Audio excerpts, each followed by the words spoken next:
안녕하십니까.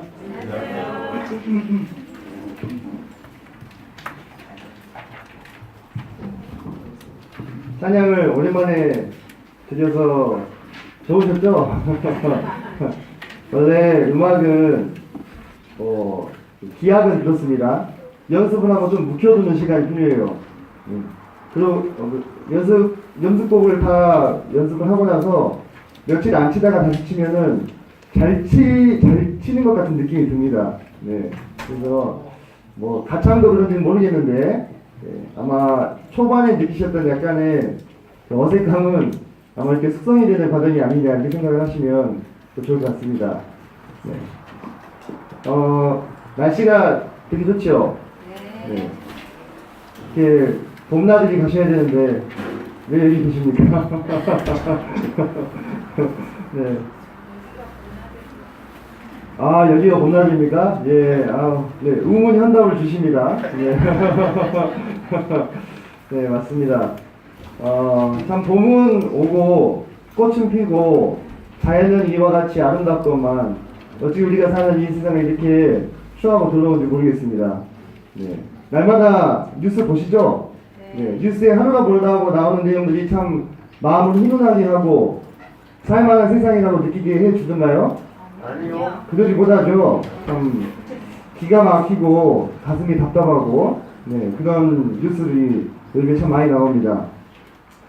그런 모습들을 보면서 꼭 그리스도인이 아니라 할지라도 세상 사람이라도 참 이 세상이 도대체 어떻게 되는 건가 이렇게 혀를 차면서 걱정을 하기도 하고 또 우려를 표하는 모습들이 많이 있습니다. 정말 말세다 이런 이야기들을 많이 하죠. 이런 좀 충격적인 뉴스들이 나올 때마다 그렇습니다.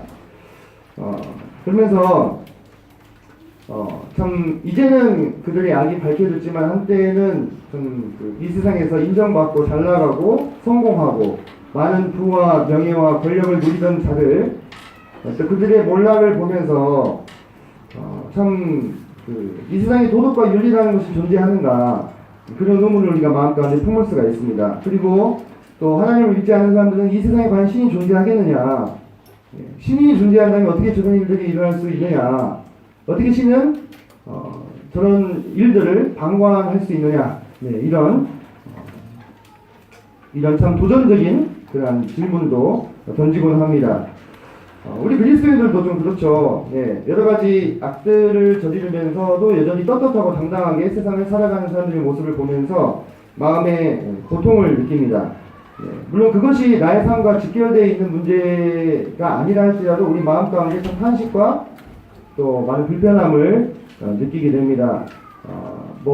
제가 여기서 실명을 고르지 않는다 할지라도 정치권에 아주 또는 고위 관료가 되었음에도 불구하고 여러 성접대를 받는다거나 또는 누구나 이름만 알면 되면 다 아는 연예인들이 참으로 추악한 일을 저지르면서 대중 앞에서는 자신들의 이미지를 깨끗하고 멋진 사람으로 메이킹을 하고 뒤에서는 온갖 나쁜 일들을 저지르고 그러면서도 많은 사람들한테 인정받고 인기를 누리고 또 많은 돈을 벌고 그런 모습들을 우리가 볼 때에 참 마음 가운데 고통이 있습니다. 그리고 더 좀 마음이 무거운 것은 아직 수면 위로 드러나지 않았지만 밝혀지지 않았지만 여전히 지금 이 순간도 어딘가에서는 그와 같은 추악하고 또 악한 일들이 더러운 일들이 일어나고 있을 것이라는 거의 확실한 그와 같은 우리 마음 가운데 생각들이 참 우리를 짓누르는 것을 보게 되는데요.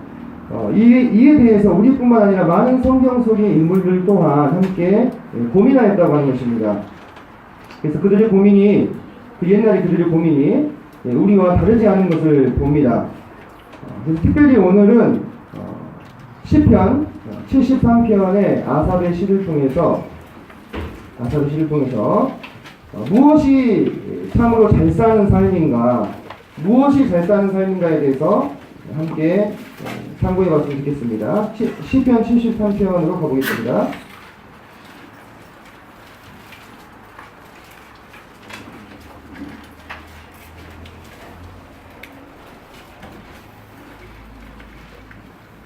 자, 제가 읽도록 하겠습니다. 중간중간 끊어 읽으면서 함께 생각해 보도록 하겠습니다. 1절입니다.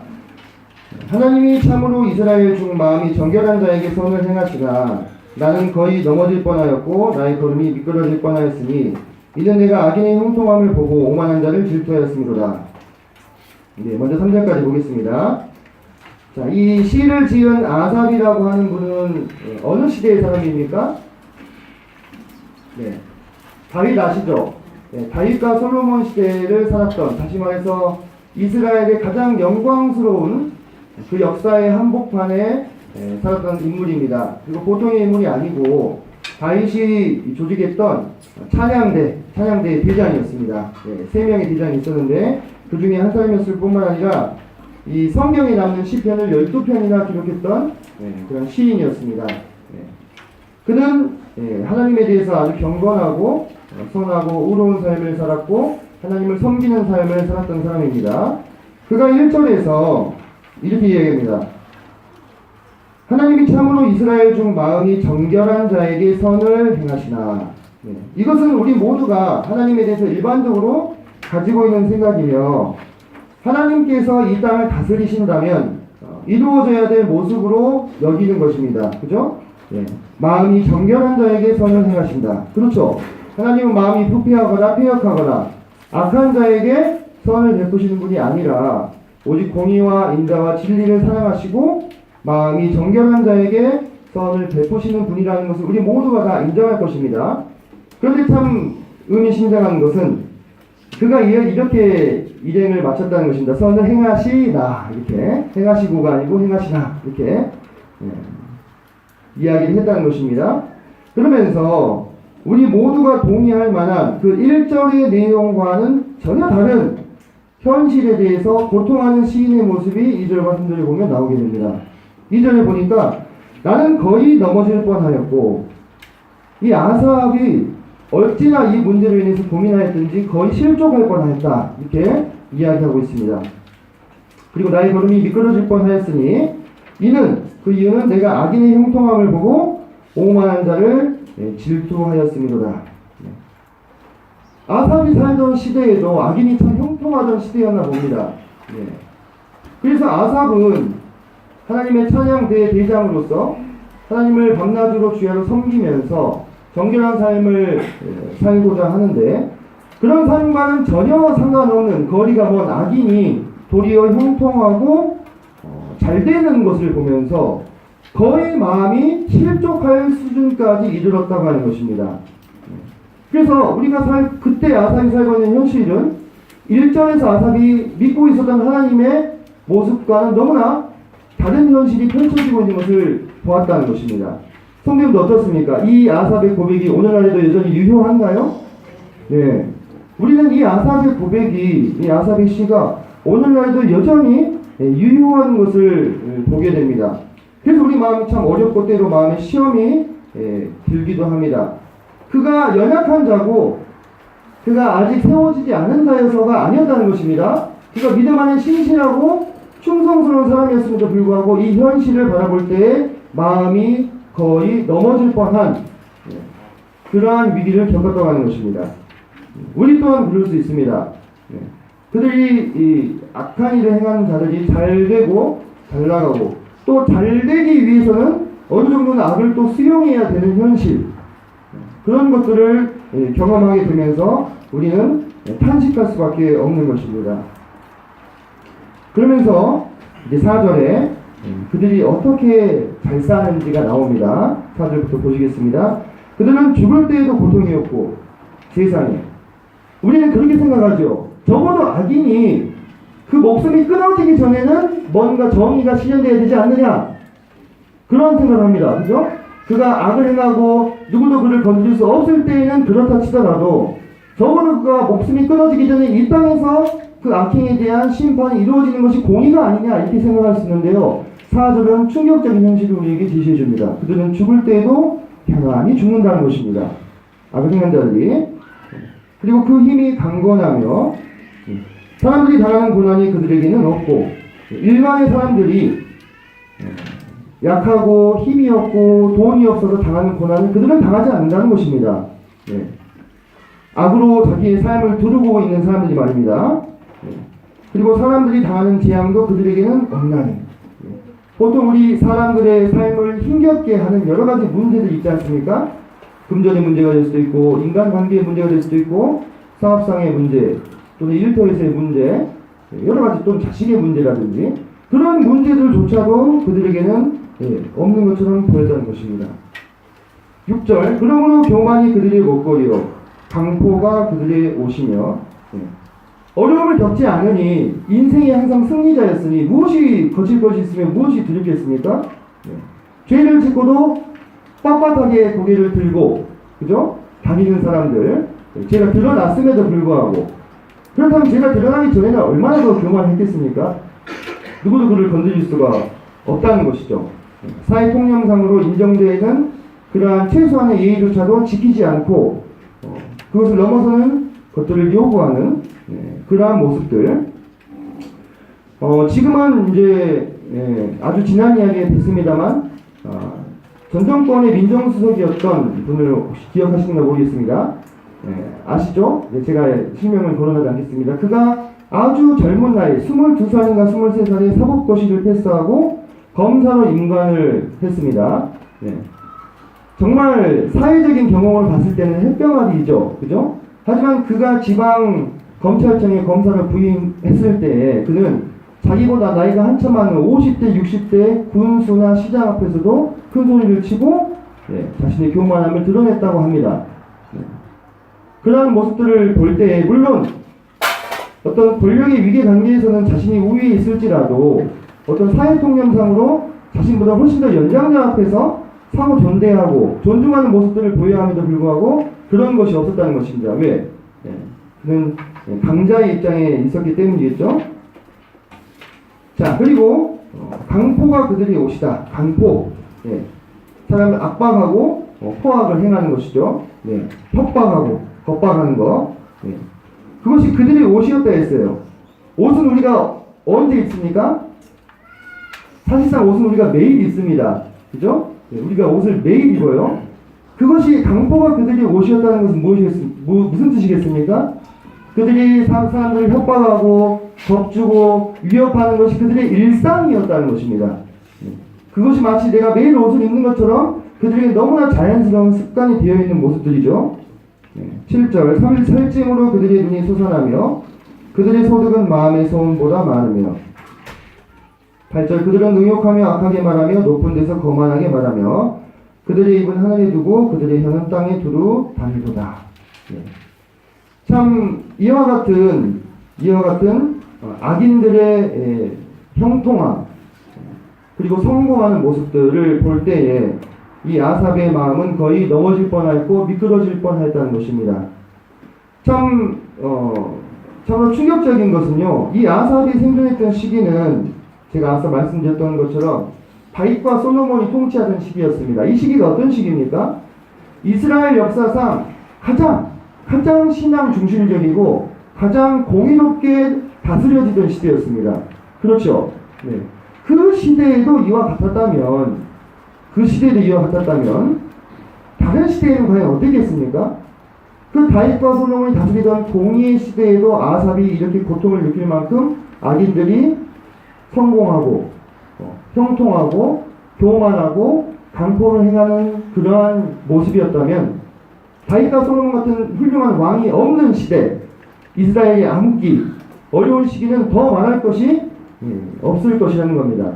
그리고 오늘날 우리의 시대도 더 말할 것이 없는 시대가 된 것입니다. 오늘날 우리의 시대가 어떻습니까?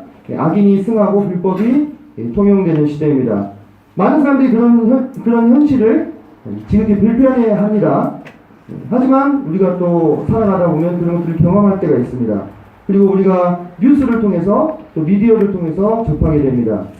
사람들의 어떤 가치가 돈과 쾌락과 권력을 추구하는 것이 최고의 목적이 된 시대입니다. 절대적인 선이라는 것은 존재하지 않습니다. 각자가 추구하는 것이 곧 선이 되는 시대고 자기가 원하는 그것을 추구하기 위해서는 수단과 방법을 가리지 않는 모습들을 우리가 보게 됩니다. 그래서 저는 교육 현장에서도 아이들한테 어떻게 사는 것이 잘 사는 삶이냐 라고 가르치는 데 있어서 참 막막함을 느끼는 시대입니다. 오늘이 4월 21일인데 4월 16일 날 무슨 일이 있었는지 아십니까? 4월 16일이 바로 세월호 사건이 있었던 그 날입니다. 올해로서 이제 벌써 5년이 됐습니다.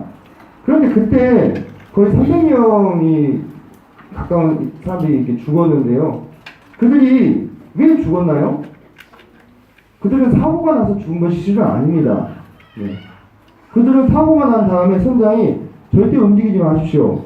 네, 움직임이 위험하니까 안전을 취하고 선실에 머물러 있으십시오라는 이 방송을 믿었다가 죽었어요. 네. 그들이 선장이 빨리 지금 바다로 뛰어들어서 대피하십시오 이 말 한마디만 했으면 거의 다 살았어요. 살 수 있는 시간이 있었습니다. 근데 기다리다가 물이 선실로 들어오면서 급격히 침수가 되면서 같이 물속에 빠져서 죽은 것이거든요.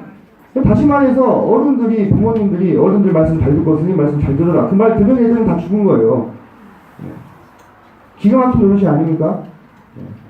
근데 좀 이렇게 못하고 튀는 애들 상황을 보니까 이게 안 되겠어. 이거 가만히 있다가 죽겠거든요. 그리고 막 자기가 기어 나와가지고 물속으로 뛰어든 애들은 다 살았어요. 뭐죠 이게? 네.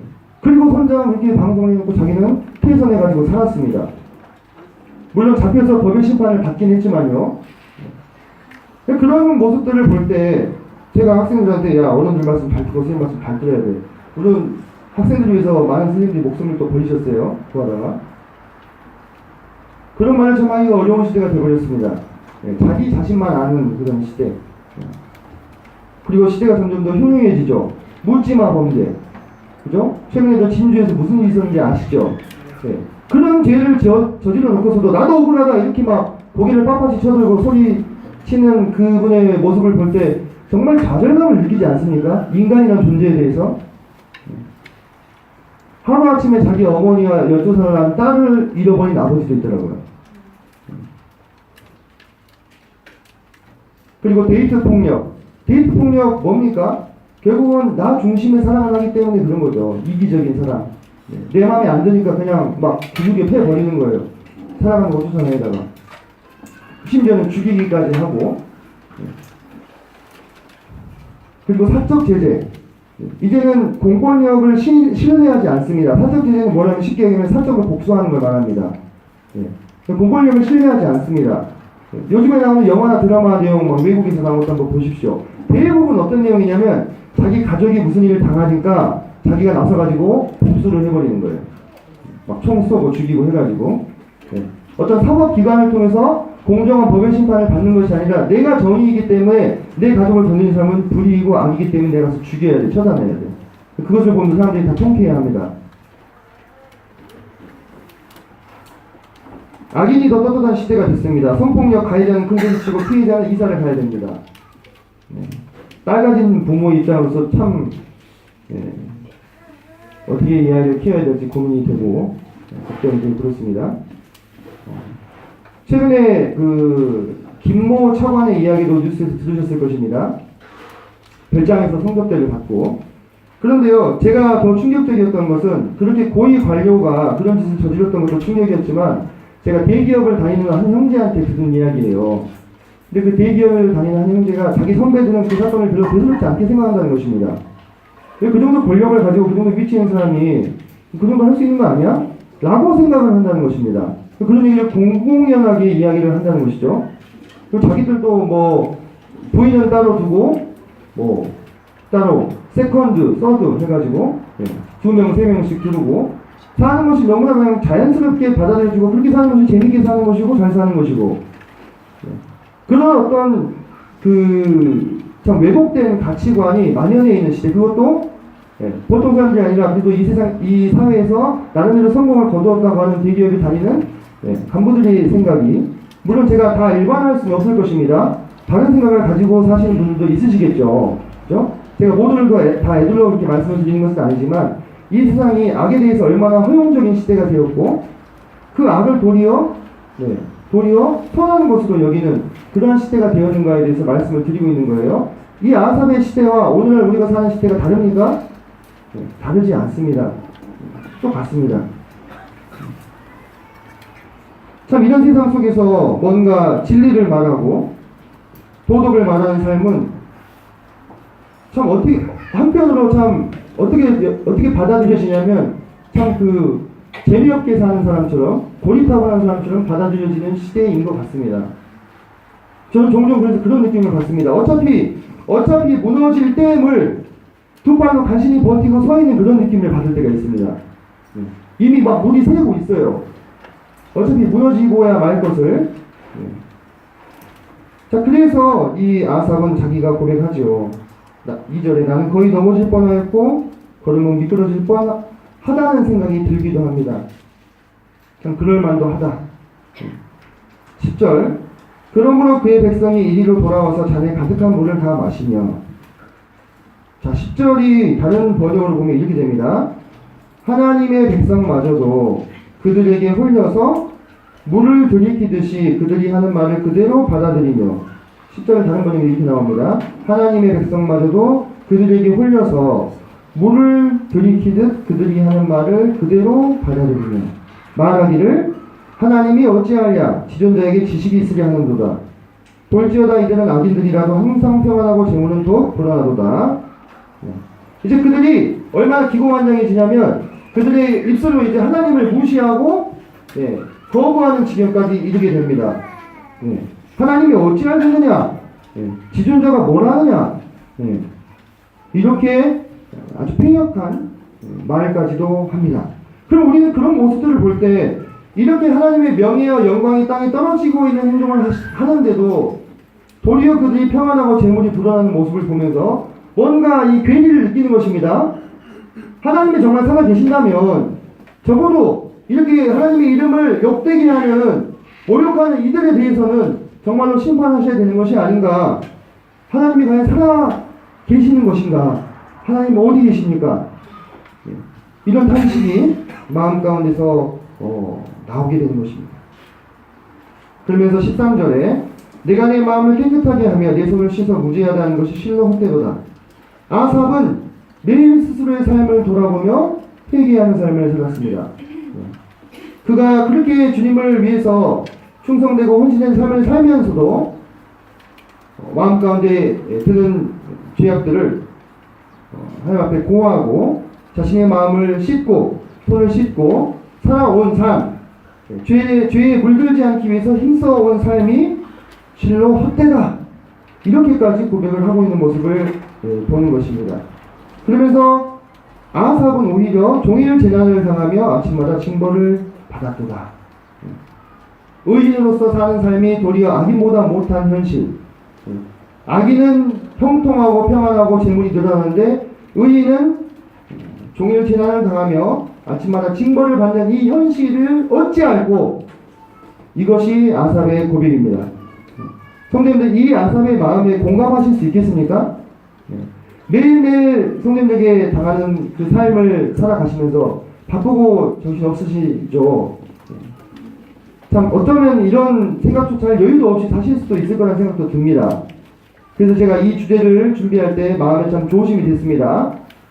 어쩌면 이 주제에 성도님들이 공감하지 못하시면 어쩌나 제 기회이겠죠?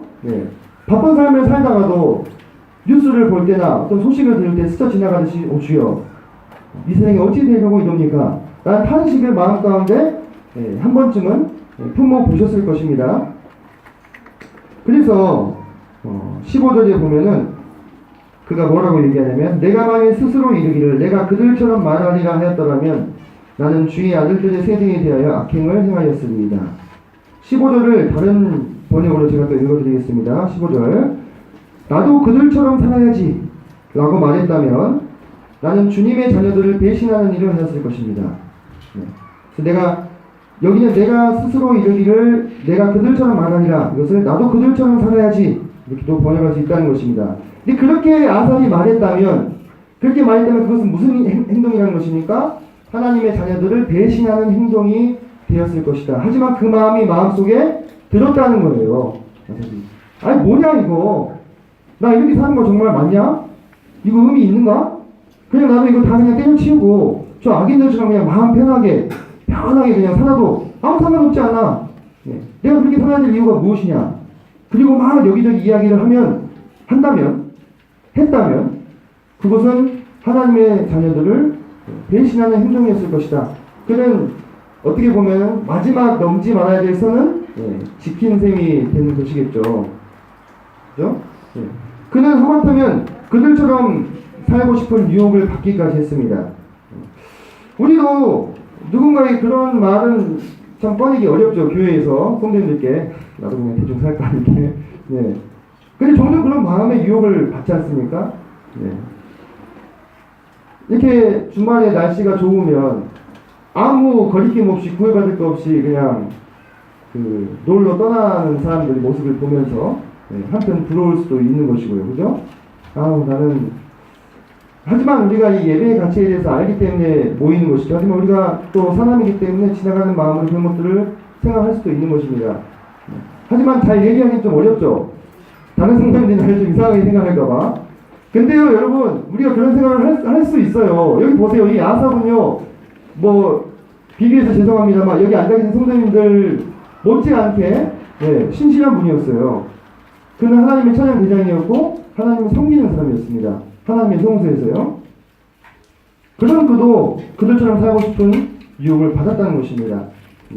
어쩌면 이 아삽의 고백이 참 솔직한 고백일 것 같습니다. 이것저것에 얽매이지 않고 자유롭게 하고 싶은 대로, 누리고 싶은 대로 누리면서 살아가는 저들의 삶이 참 매력적으로 보이지 않습니까? 그죠? 16절을 보겠습니다. 내가 어쩌면 이를 알까 하여 생각한지 그것이 내게 심한 고통이 되었더니 내가 어쩌면 이를 알까? 어떻게 이 문제를 해결할 수 있을까? 어떻게 내 마음을 다잡을 수 있을까? 이것을 생각할 때에 그것이 아삽의 마음에서 심한 고통이 되었습니다. 그런데 17절에 아삽이 하나님의 성소에 들어갈 때에야 그들의 종말을 내가 깨달았나이다. 자, 우리 16절과 17절이 아주 중요한 분기점이 되겠습니다.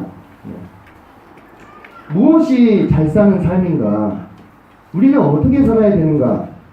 결국 이 질문에 답하기 위해서 우리는 어떻게 해야 되겠습니까? 우리가 많은 사람들의 말에 귀를 기울이고 지혜 있다는 자들의 강의를 들어봐야 될까요? 그런데 요즘에 이 시대는요, 많은 사람들의 말을 따라서 잘 사는 삶이 무엇인지를 판단할 수 없는 시대가 되어버렸습니다. 여러분들 아시다시피 이미 이 간통죄는 형벌에 처할 수 있는 죄가 아니게 되어버렸습니다. 많은 다수의 뜻을 따라서요. 그리고 최근에 이 낙태법도 헌법에 불일치하다라는 판정을 받아서 2020년부터는 이제 무효하게 됩니다. 그 모든 결정들은 어떻게 내려진 것입니까? 다수가 옳지 않다고 생각했기 때문에 그것을 폐지하는 거예요. 다수가. 그래서 많은 사람들이 옳다고 생각하는 그것을 따라가시면요, 그것은 하나님이 보셨을 때는 옳지 않은 삶이 될 수 있어요. 많은 사람들이 요즘 더 이상 성경의 가르침을 따르지 않습니다. 도리어 자기들이 생각에 옳은 대로 따르고 살아갑니다. 출애굽기에 보면 이런 말씀이 있습니다. 찾지 않겠습니다. 출애굽기 23장 2절에 보면은 다수를 따라 악을 행하지 말며 이렇게 나옵니다. 근데 지금 이 시대는요, 얼마든지 다수를 따라 악을 행할 수 있는 시대가 되었습니다.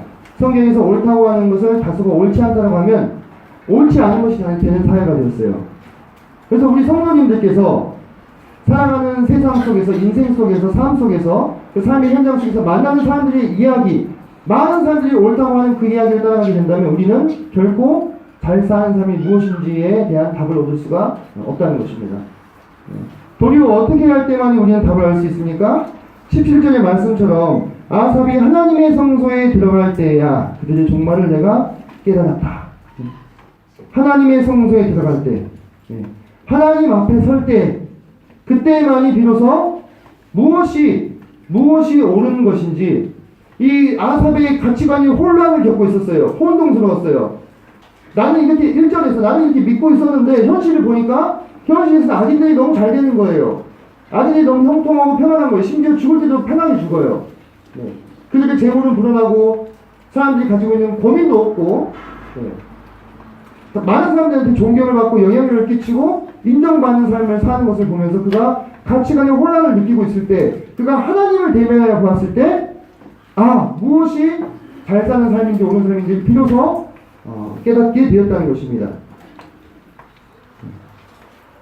그분 앞에 서지 않을 때 우리의 가치관은 혼돈되고 우리를 둘러싸고 있는 이 세상의 많은 환경 때문에 그것으로부터 우리가 수많은 영향을 받습니다. 우리가 인식하든 인식하지 못하든 내가 만나는 사람들의 이야기 또 내가 살아가는 삶의 현장 속에 항상 그리스도인들만 가득 채워져 있는 것은 아니잖아요. 거기에 세상적인 가치관을 가지고 있는 사람들이 많이 있지요. 거의 대다수지요. 그들과 이야기하고 밥을 먹고 일하는 시간이 훨씬 더 많지 않습니까? 우리가 교회에 나오는 시간보다. 그러면 자연스럽게 어떤 영향을 더 많이 받게 되겠어요? 세상의 영향을 받게 되는 겁니다. 우리의 가치관이 혼동될 수 있습니다. 우리가 혼란을 겪을 수 있어요. 그래서 헷갈리게 되고 우리의 마음 가운데 중심이 희미해지고 결국은 하나님께서 말씀하신 것과 다른 방향으로 생각하고 행동하게 될 수도 있다는 것입니다. 우리는 그런 예들을 성경에서 찾아볼 수가 있습니다. 디모데후서 4장 10절에 보면 사도 바울이 뭐라고 얘기합니까? 대마는 이 세상을 사랑하여 나를 버리고 데살로니가로 갔다. 그가 처음부터 그런 사람이 아니었습니다. 복음을 위해서 사도 바울과 같이 열심히 헌신된 삶을 살던 사람인데 사도 바울이 옥이 갇히고 고통당하고 힘들 때 대마도 마음 가운데 고통이 있었을 거예요. 왜? 이 세상 천지 만물을 창조하신 하나님을 전하는 자가 그 전하기 위해서 모든 자신의 인생의 좋은 것들을 다 포기하고 희생하고 바친 사람이 저와 같은 고통을 당해야 되는가? 저게 나의 미래인가? 라는 생각을 대마가 했을 때 대마는 흔들렸던 것입니다. 그리고 세상을 사랑해서 떠나게 됐던 것이죠. 그 일이요, 우리라고 일어나지 않을 것 같으십니까? 아무도 스스로를 자신할 수가 없겠죠. 그래서 우리는 이 17절의 말씀처럼 하나님 앞에 서야 되는 거예요. 그때 우리의 흔들리는 가치관은 다시 중심을 잡게 되는 것입니다. 그분 앞에 선다고 하는 것은 무엇이겠습니까? 그분을 대면해 본다고 하는 것은 무엇이겠습니까? 우리가 오늘 예배를 드렸습니다.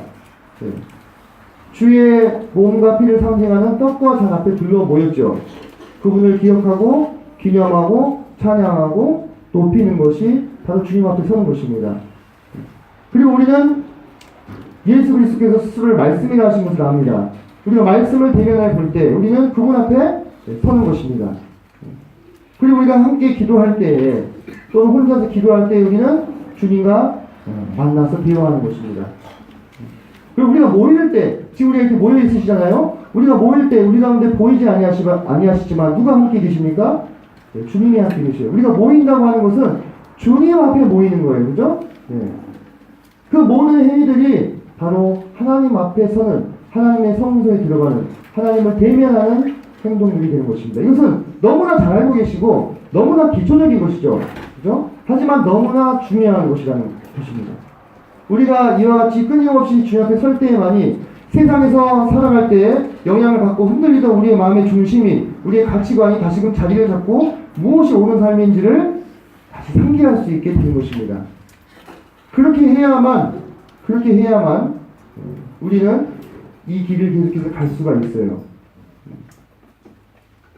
그렇지 않으면요, 우리가 세상의 모습을 보면서 우리의 마음이 자꾸 기울어집니다. 악인들이 실제로 더 잘 나가고 성공하는 세상입니다. 우리의 마음이 거기에 영향을 받습니다. 그래서 우리는 아주 그들과 동화되어 버리든지 아니면 나의 믿음과 괴리된 현실에 낙심해가지고 모든 것을 포기하고 놓아버리고 대충하는 신앙의 삶으로 들어가든지 어느 극단으로든 빠지게 되는 거예요. 그렇게 되지 않기 위해서는 우리는 하나님의 성소에 들어가야 됩니다. 하나님 앞에 서야 됩니다. 세상의 불의함을 볼 때 저는 마음 가운데 많은 탄식과 고통이 있었습니다. 많은 성도님도 그러시겠지만요. 저는 그것을 슬퍼하는 데 시간을 너무 많이 썼어요. 심지어 저는 뭐까지 고민한지 아십니까? 정말 저랑 상관없는 이야기인데 왜 우리 조선이 일본의 침략을 받았을까? 이거 가지고도 저 엄청 고민 많이 했어요. 답이 안 나오는 거예요. 왜? 제가 일본의 역사를 잘 아는데 이 사무라이들은요, 사람의 이 목숨을 이 파리 목숨도 못하게 생각했어요. 이 평민들의 목숨을요, 그냥 지나가다가 칼 꺼내가지고 자기 마음에 안 들면 죽이면 죽여도 죄가 안 됐습니다. 이 무사 계급들이. 그렇게 사람을 아주 개돼지같이 여기는 그 사람들이 왜, 적어도 양반들이 그렇게 나했잖아요. 조선보다 더 의로웠을까? 일본이? 그 고민이 제 마음까지 있었던 거예요. 네. 정말 많이, 어떻게까지 생각했냐면, 아, 일본은 저기 포르투갈이나 이쪽으로부터 선교사들이 들어와가지고 복음이 먼저 전해졌기 때문에 일본을 통해 독일나라가 복음화되라고 지금 이렇게 하시는가. 근데 그게 아니거든요? 또 역사를 살펴보면요. 또 우리나라에서 혹시 천주교 신자들을 박해해서 죽이고 해서 하나님이 그렇게 허락하셨나? 심지어는 이런 범위까지 했다는 것입니다. 제 이야기가. 왜? 이 세상이 너무나 우리가 생각하고 우리가 배워져야 한다는 그 모습대로 안 되고 있기 때문에 그래요. 선하고 의로운 자들은 고통을 받고 악하고 교묘한 자들은 성공하고 부를 얻고 천수를 누리는 것이 이 세상의 지극한 현실이라는 것입니다. 세상은 불공평하고 불의합니다. 왜 불공평하고 불의하느냐고 누가 묻는다면 원래 그래라고밖에 물어볼 수가 없어요. 근데 그것이 마음에 납득이 되시냐고요. 그래서 고통을 당했던 것이죠, 아삽이. 그리고 우리도. 하지만 아삽이 하나님 앞에 들어갔을 때 그가 깨달았죠. 그래서 우리는 왜 이 세상이 불공평하냐, 왜 이 세상이 이렇게 불의하냐를 생각하는데 너무 인생을 많이 허비하시지 않기를 바랍니다. 그건 생각해봐야 정말 꼬리에 꼬리를 무는 답이 안 나오는 질문이에요. 그렇게 하는 것보다 우리는 그 시간에 차라리 하나님 앞에 나아가야 돼요. 하나님 앞에 나아갔을 때 그 모든 의혹들이 벗겨지는 것을 우리가 경험을 할 수가 있다는 것입니다. 우리 귀한 인생을 이 세상의 불의함을 탄식하는데 낭비하지 말아야 됩니다. 18절에 보니까 주께서 참으로 그들을 미끄러운 곳에 두시며 파멸에 던지시니 그들이 어찌하여 그리 갑자기 황폐되었는가. 놀라울 정도로 그들은 전멸하였나이다. 주여 사람이 깬 후에는 꿈을 무시함같이 주께서 깨신 후에는 그들의 형상을 멸시하시리라. 네. 악인의 최후가 얼마나 그리 급한지 그것을 우리가 요즘에 보지 않습니까? 네. 그들이 죄악을 저지르며 누렸던 모든 즐거움은 그 죄악이 만천하에 드러났을 때 그들을 전혀 도와줄 수가 없습니다. 그죠? 아무도 그들을 도와줄 수가 없어요. 20절에 보면은 주께서 깨신 후에는 이렇게 나오죠. 그 주님이 잠이라도 주무신다는 이야기일까요? 잠을 잤으니까 깨는 거 아니겠습니까? 그런 뜻이 아닙니다. 이 20절에 주님께서 깨신 후에는 이라는 이 말씀의 뜻은 주님이 마침내 그들의 악을 심판하시고 징벌하는 행동을 취하실 때에는 이렇게 보시면 됩니다. 이 시편이나 성경의 구약성경에 보면은 하나님께 일어나소서 깨소서 이렇게 기도하는 장면들을 많이 보시죠. 네, 그 하나님이 주무시기 때문인가요? 그렇지 않습니다. 이것은 원어적으로는 하나님께 군사적인 행동을 취할 것을 요청하는 것입니다. 다시 말해서 악과 죄를 심판하시고 하나님의 공의를 세우십시오. 이 얘기를 지금 하고 있는 것입니다. 그래서 하나님이 깨신 후에는 그들의 형상을 멸시하실 것입니다. 마치 사람이 꿈을 꾸다가 깨어서 그 꿈을 무시하는 것처럼요. 일장춘몽이라고 하잖아요. 그죠? 깨고 나면 아무것도 아닌 꿈이에요. 그죠? 네. 그들이, 악인들이 지금 누리고 있는 그 평안과 또 부유함과 또 권력, 부, 명예, 쾌락 이런 것들은 일장춘몽같이 사라져버릴 것이고 하나님이 그들의 죄악을 심판하실 때에는 그들이 순식간에 멸망해서 그들이 흔적을 찾을 수 없게 된다는 것을 이 아삽이 참으로 하나님 앞에서 깨닫게 된 것입니다.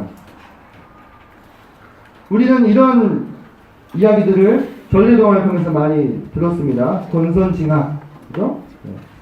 신상필벌, 사필귀정. 선은 흥하게 하고 악은 쇠하게 하는 것. 그리고 모든 일이 반드시 옳은 대로 돌아간다고 하는 것. 이러한 것들을 우리 전통적인 조상들은 믿었습니다. 하지만 현실은 어떻습니까? 그렇지 않은 것처럼 보입니다. 그러나 우리가 인류사 전체를 놓고 보았을 때 또 우리가 살아가는 이 삶을 좁은 시각으로만 바라보는 것이 아니라 조금 뒤로 물러나서 넓게 바라보게 되면은 하나님의 공의가 여전히 살아있음을 알 수가 있습니다. 우리는 그 하나님에 대한 믿음을 결코 놓아서는 안 됩니다. 하나님께서 일정 기간 동안 죄악이 번성하는 것을 허용하십니다.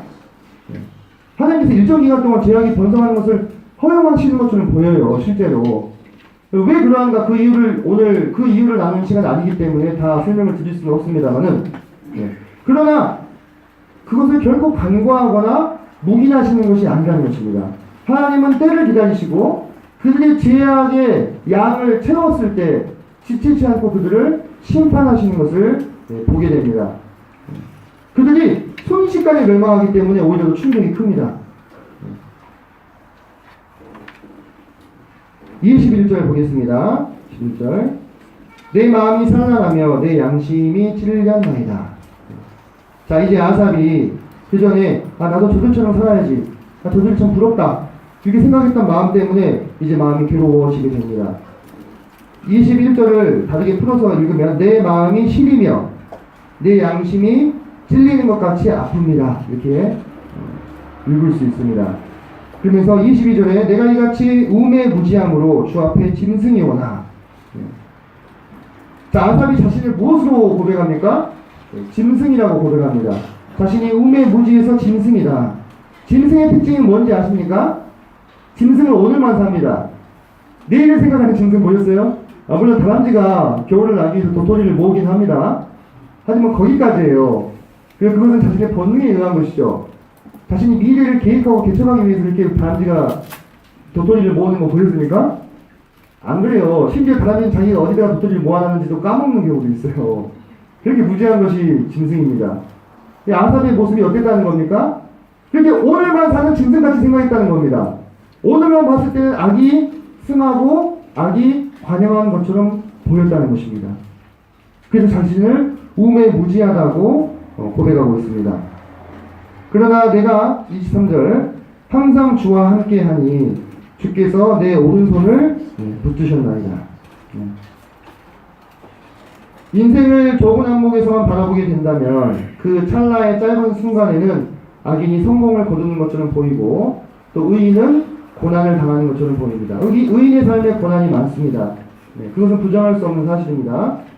그러나 인생을 좀 더 넓은 안목으로 바라볼 때 혹은 더 나아가서 영원한 안목으로 바라봤을 때 영원히 승리하는 악이 있습니까? 없습니다. 영원히 승리하는 악도 없고 영원히 고통당하는 의도 없다는 것입니다. 이 영혼의 안목으로 보았을 때 의로운 것을 우리가 따라가야 되는 것입니다. 왜입니까? 그것만이 영원한 것이기 때문에. 그것만이 끝까지 남는 것이기에. 악인들이 따라가는 이 찰나의 이 승리는요, 이 한계가 뚜렷합니다. 정한 때가 되면 그것은 하나님께서 심판하고 뽑아버리시는 것입니다. 우리가 현실을 바라보면서 우리의 마음이 흔들릴 수 있습니다. 그러나 우리가 하나님 앞에 나와서 흔들리는 우리 마음의 다시 중심을 잡을 때 우리는 불안함과 또 불편함을 내려놓고 주님을 따라가는 삶을 살 수 있게 되는 것입니다. 23절에서 보신 바와 같이 내가 항상 주와 함께하니 항상 우리가 주님과 함께 했을 때 주님은 우리의 오른손을 붙들어 주십니다. 항상 그렇습니다. 여러분 다윗이 시편에 이렇게 고백하는 거 보셨죠? 내가 어려서부터 늙기까지 의인이 버림을 당하거나 그의 자손이 걸식함을 보지 못하였도다. 이 시구 보셨죠? 근데 다윗이 그렇게 말할 수 있습니까? 어려서부터 늙기까지 의인이 버림을 당하거나 자손이 걸식함을 보지 못하였다고요? 정말 그렇습니까? 다윗 그 자신이 무고하게 사울에게 쫓겨서 빵을 구걸했잖아요. 녹당에 가가지고 물려낸 진설병을 받아서 먹었지 않습니까? 그죠? 다윗 그 자신도 걸식한 것을 경험했어요. 그런데 왜 이렇게 고백을 하고 있습니까? 시편에서 어려서부터 늙기까지 의인이 버림을 당하거나 그의 자손이 걸식함을 보지 못하였다. 이것은 어느 찰나의 순간을 이야기하는 것이 아니에요. 그가 다윗이 노년에 자기가 살아온 지난날의 인생을 돌아보니까 순간에 괴로움과 고난은 있을지라도 의인에게 영원한 고통은 허락되지 않는다는 사실을 깨닫고 그의 노년에 이와 같이 고백하는 것입니다. 의인이 버림을 당하거나 그의 자손이 걸식함을 보지 못하였다. 다시 고통당하는 의인의 삶을 몰라서 그렇게 이야기하는 것이 아닙니다. 그가 삶을 살고 뒤를 돌아보니 바로 그와 같았다고 하는 것입니다. 자, 그러면서 아삽은 하나님께 자신의 소망을 아깁니다. 자, 24절을 보겠습니다. 주의 교훈으로 나를 인도하시고 후에는 영광으로 나를 영접하시리니 하늘에는 주 외에 누가 내게 있으리요. 땅에서는 주밖에 내가 사모할 자 없나이다. 주님께서 우리의 평생에 그분의 교훈으로 우리를 인도하십니다. 주님께서 우리에게 약속해 주셨습니다. 내가 너희를 결코 버리지 아니하겠다. 이렇게 말씀하셨죠. 그래서 그분의 교훈은 무척이나 실제적이어서요. 그분의 길을 따라가는 우리 의인들에게는 많은 고난과 아픔이 때로 허락이 됩니다. 왜냐하면 그 아픔과 고난을 통해서만 배울 수 있는 교훈이 있기 때문입니다. 그래서 의인은 이 땅에서 고난이 많습니다. 하지만 24절에서 말씀하신 바와 같이 주님께서 그 교훈으로 나를 인도하신 뒤에는 무엇으로 나를 영접하시겠다고 했습니까? 영광으로 나를 영접하시겠다. 이렇게 약속해 주고 계십니다. 사랑하는 성도님들, 우리가 이 땅을 살아가면서요, 되게 남들이 보기에 바보같이 사는 모습들이 있어요. 그죠? 네. 누구도 우리를 감시하지 않는데 하나님의 말씀을 두려워해서 경외해서 그 말씀을 지키고자 하고 그 말씀을 지키기 위해서 때로 사회적인 손해도 감수하고, 그죠? 나의 시간과 물질을 희생해서 주님을 섬기는 삶을 살 때 그냥 하나님을 모르는 사람들이 봤을 때 그 삶이 어떨까요? 참 바보 같은 삶인 겁니다. 뭐하러 저렇게 살아, 그죠? 네. 교회 안 나가는 분들 중에서 11조 내기 싫어서 안 나간다는 분들도 많아요. 어떻게 내 돈을 10분의 1을 갖다 바쳐. 그래서 싫은 거예요, 그게. 그런데 우리가 지금 걷고 있는 이 길이 어떤 길인지 아십니까? 이 길은 주님께서 우리를 교훈하시기 때문에 때로 넘어지고 고통스럽고 힘든 길이지만 영광의 길인 것입니다. 우리가 이 길을 다 마치고 하나님 앞에 갔을 때 하나님께서 우리를 영광으로 맞아주시겠다고, 영접해 주시겠다고 약속하셨습니다. 영접한다는 것은요, 그냥 수고해서 들어와가 아니라 극진하게 우리를 받아들이시겠다는 뜻입니다. 극진하게. 이 영접이라는 표현은 한나라의 아주 고위 인사, 그죠? 수장, 이런 사람들을 받을 때 영접한다는 표현을 쓰지 않습니까? 그죠? 그와 같이 우리를 주님께서 영접해 주시겠다. 이렇게 약속해 주고 있습니다. 사도 바울도 그랬죠. 생각하건대 현재의 고난은 장차 우리에게 나타날 영광과 좋게 비교할 수 없다. 이렇게 말씀하셨습니다. 그래서 아삽은 그 주님을 생각할 때에 이렇게 고백할 수밖에 없었던 것입니다. 하늘에서는 주 외에 누가 내게 있으리요? 땅에서는 주밖에 내가 사모하리 없나이다. 자, 이것을 다른 번역으로 제가 좀 읽어드리겠습니다. 하늘에서는 나에게 주밖에 없습니다. 내가 주와 함께 있는데 이 세상에서 무엇을 더 바라겠습니까? 이렇게도 번역이 됩니다. 하늘에서는 나에게 주밖에 없습니다. 내가 주와 함께 있는데 이 세상에서 무엇을 더 바라겠습니까? 그러면서 시편 기자가 마지막으로 잘 사는 삶이 뭔지 고백을 하고 있습니다. 내 육체와 마음은 26절입니다. 내 육체와 마음은 쇠약하나 하나님은 내 마음의 반석이시오 영원한 분기시시라. 그래서 다 우리 성도님들 느끼시죠? 이제 한 해 한 해 지날수록 나이를 먹으면 내 마음과 내 육체는 어떻게 됩니까? 점점 세산해집니다. 점점 더 사그라듭니다. 시들어 갑니다. 하지만 그렇다 할지라도 오직 하나님만이 내 마음의 반석이요 분깃이다. 하나님, 이 분깃은 몫입니다. 목. 하나님이 나의 몫이다 이거예요.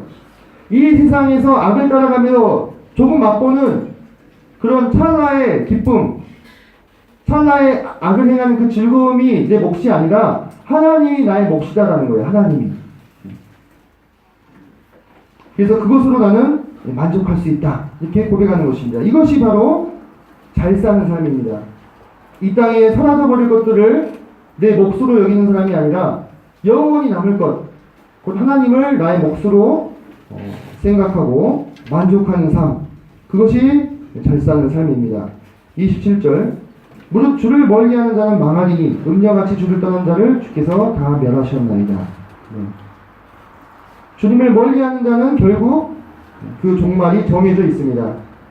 주님을 따라가는 삶은 이 땅에서는 비록 힘들고 어렵지만 주님께서 우리를 영광으로 영접할 그 영광의 길을 걸어가고 계신다는 것입니다. 음녀같이 주를 떠난 자를 주께서 다 멸하셨다. 이것은 음란하게 다른 신을 섬긴 자들, 정절을 버린 자들, 신실하지 못한 자들, 그들을 다 주님께서 멸하셨다는 것입니다.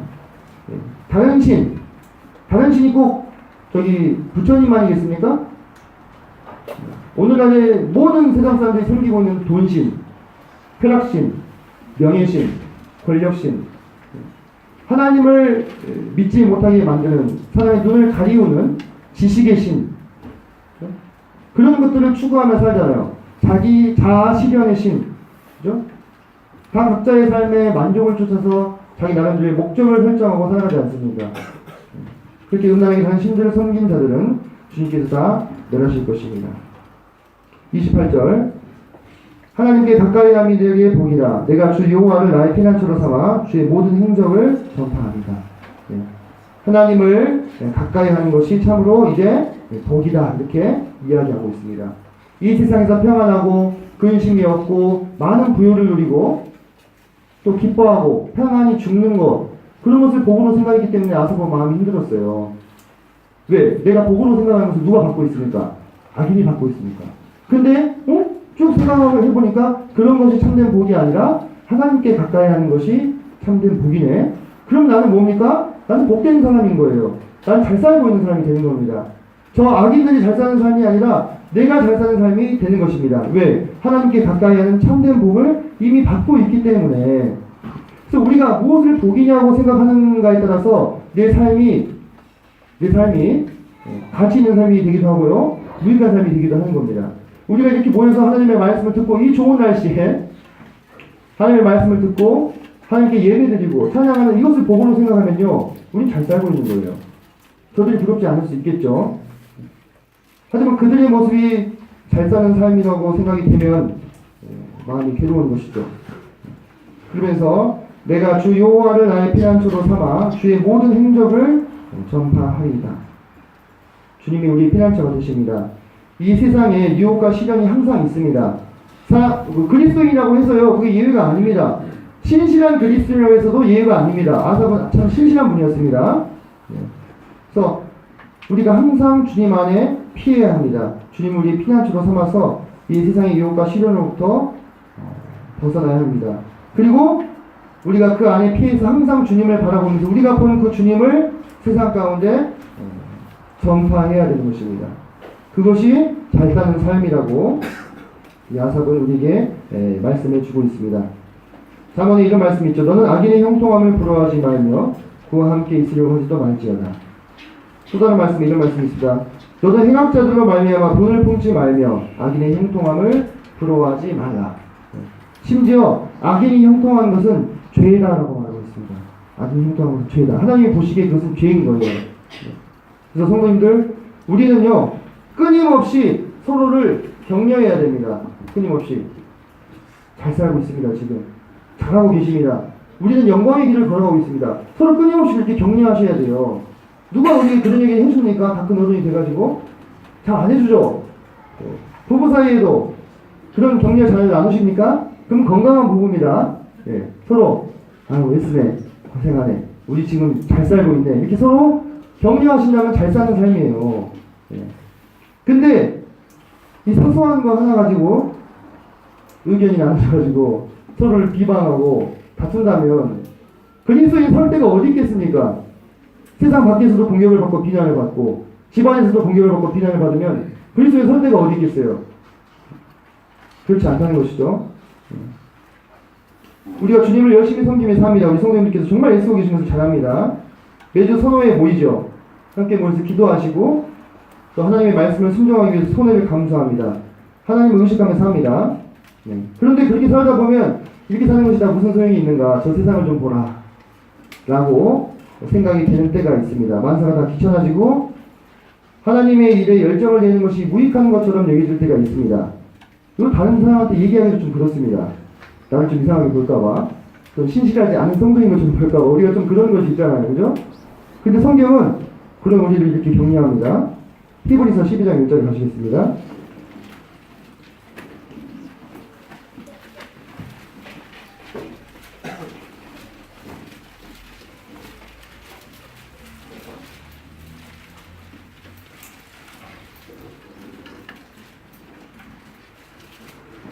자, 히브리서 12장 1절.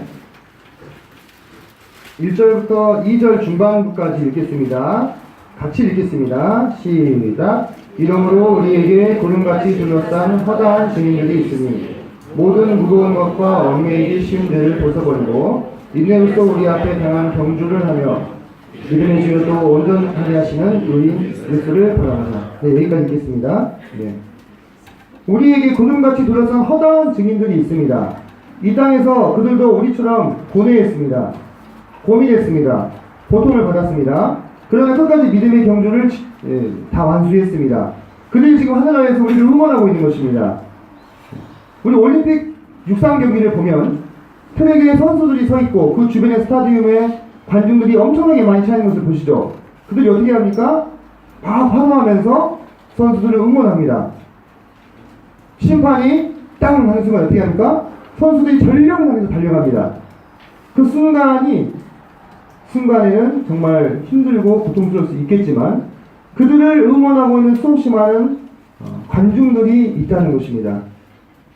사랑하는 성도님들, 우리는 지금 그 트랙 위에 서 있는 선수들입니다. 이미 자신의 경주를 마치고 응원석으로 들어가서 우리를 응원하고 있는 수없이 많은 우리 믿음의 선진들이 있으십니다. 그들이 우리에게 얽매이기 쉬운 죄를 벗어버리고 인내로써 우리 앞에 당한 경주를 하라고 우리를 격려하고 있습니다. 오늘도 우리가 달려가는 이 길이요, 이 삶이 버거울 수 있어요. 힘듭니다. 그러나 우리를 응원하고 있는 그 많은 믿음의 성도들이 우리에게 당신이 걸어가고 있는 길은 영광의 길입니다. 조금만 더 힘을 내십시오. 주님이 당신을 기다리고 있습니다. 이렇게 우리를 격려하고 있다는 것입니다. 전도서 12장 13절을 보고 있습니다.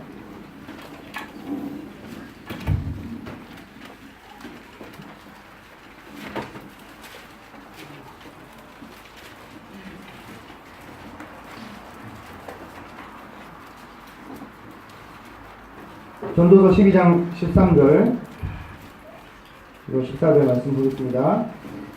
제가 읽겠습니다.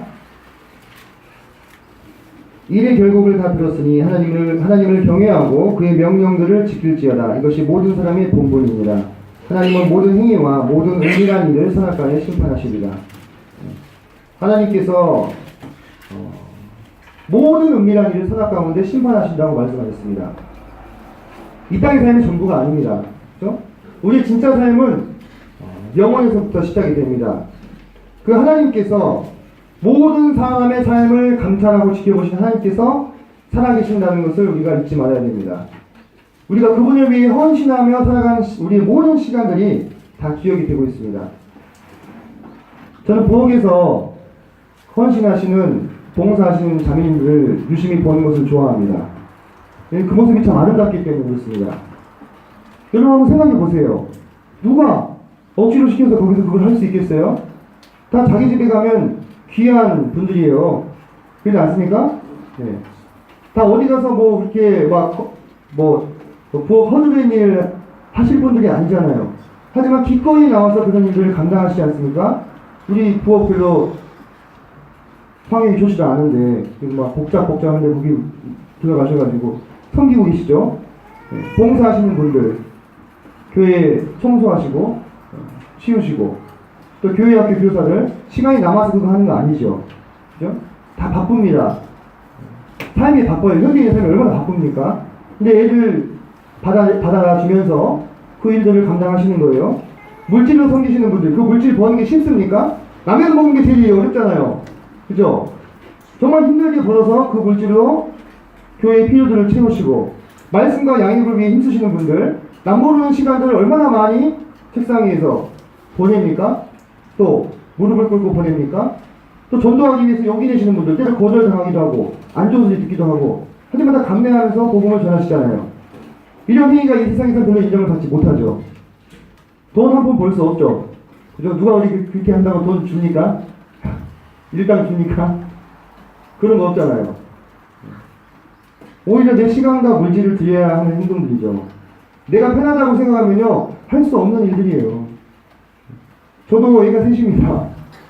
둘째, 셋째 엄청 손이 많이 가는 시기를 겪고 있습니다. 네. 저를 안아주시라고 이런 얘기 드리는 게 아닙니다. 모두가 비슷한 상황이라는 것을 말씀을 드리는 거예요. 누구나 다 삶의 이유가 있습니다. 뒤로 빠지고자 하면요, 다 이유가 있어요. 이유 없는 무덤이 있습니까? 다 있어요. 각자 자기 형편과 어려움과 처지만 바라볼 때에는 5만 가지 이유는 다 될 수 있는 것입니다. 하지만 우리가 그럼에도 불구하고 뒤로 빠지지 않고 침륜에 빠지지 않고 일어서서 우리의 허리에 힘을 주고 두 다리로 굳게 서서 이 길을 걸어가는 이유가 뭡니까? 이것이 잘 사는 삶이기 때문에 그런 거예요. 하나님께서 이 삶을 위해서 우리를 부르셨기 때문에 그 모든 섬김을 인내로서 또 기쁨으로써 감내하는 것입니다. 하나님께서는 오늘도 우리를 격려하고 계십니다. 이 삶이 잘 사는 삶이다 라고 말씀하고 계십니다. 이 땅의 찰나의 순간에 잘 나가는 악인들을 바라보시면서 마음가운데 너무 고민하시지 말고 오히려 영원하신 주님을 바라보고 함께 이 영광의 길을 걸어갔으면 좋겠습니다. 미가서 6장 8절 말씀을 읽고 오늘 말씀을 줄이겠습니다.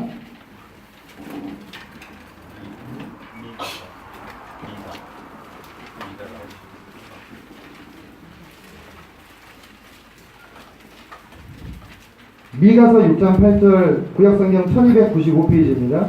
제 성경으로 1295페이지입니다.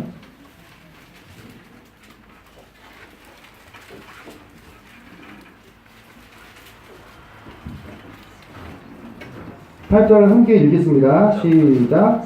사람아, 주께서 선한 것이 무엇임을 내게 보이셨나니 여호와께서 내게 구하시는 것은 오직 정의를 행하며 인자를 사랑하며 겸손하게 내 하나님과 함께 행하는 것이 아니냐. 주님이 이미 우리에게 무엇이 잘 사는 삶인지, 무엇이 선한 삶인지를 보여주셨습니다. 정의를 행하고 인자를 사랑하고 겸손히 하나님과 함께 행하는 삶. 세상 사람들이 봤을 때는 무미건조하고 재미없고 참 그런 삶이죠. 하지만 하나님이 보시기에는 그 삶이 가장 잘 사는 삶입니다. 이상으로 말씀을 마치겠습니다. 감사합니다.